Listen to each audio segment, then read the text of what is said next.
In this tutorial we'll build a neural network using TensorFlow and Keras to recognize handwritten digits from the MNIST dataset, which contains images of digits from 0 to 9. By the end, you'll have a working model that can identify these digits with high accuracy. The MNIST dataset is a well-known benchmark in the field of machine learning.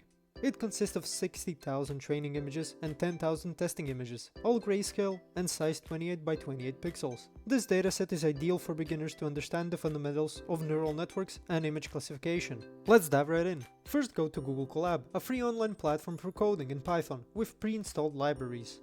No installation is required, just log in with your Google account. We'll import TensorFlow, the primary library for building and training machine learning models, and Matplotlib, a library for visualizing data which helps you understand our datasets better. Always ensure you import the libraries at the beginning of your script to avoid runtime errors. Now we'll have to load the MNIST dataset. This code will load the MNIST dataset and split it into training and testing sets. The training set is used to teach the model, while the testing set evaluates its performance. Always keep your training and testing data separate to avoid overfitting, where the model learns the training data too well but performs poorly on unseen data.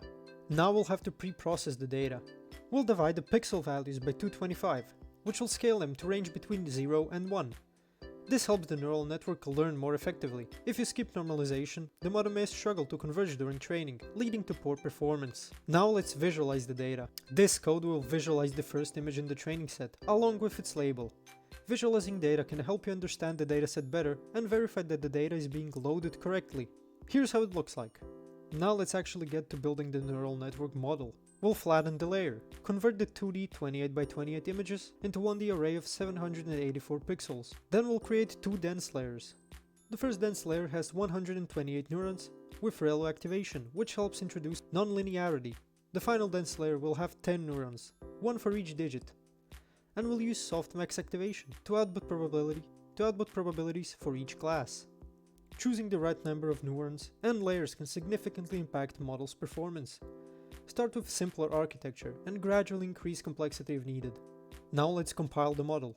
We'll use an optimizer called Adam, which is widely used due to its efficiency, and we'll use a loss function. Sparse categorical cross entropy is appropriate for multi-class classification.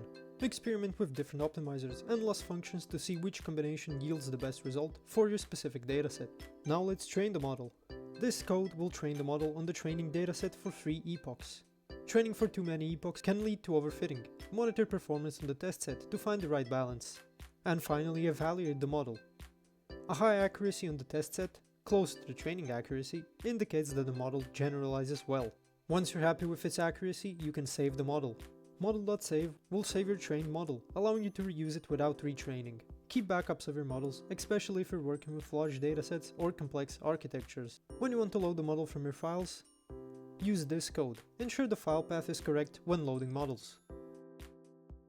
Thanks for watching. If this video was helpful, please like and subscribe to our channel for more tips and tutorials.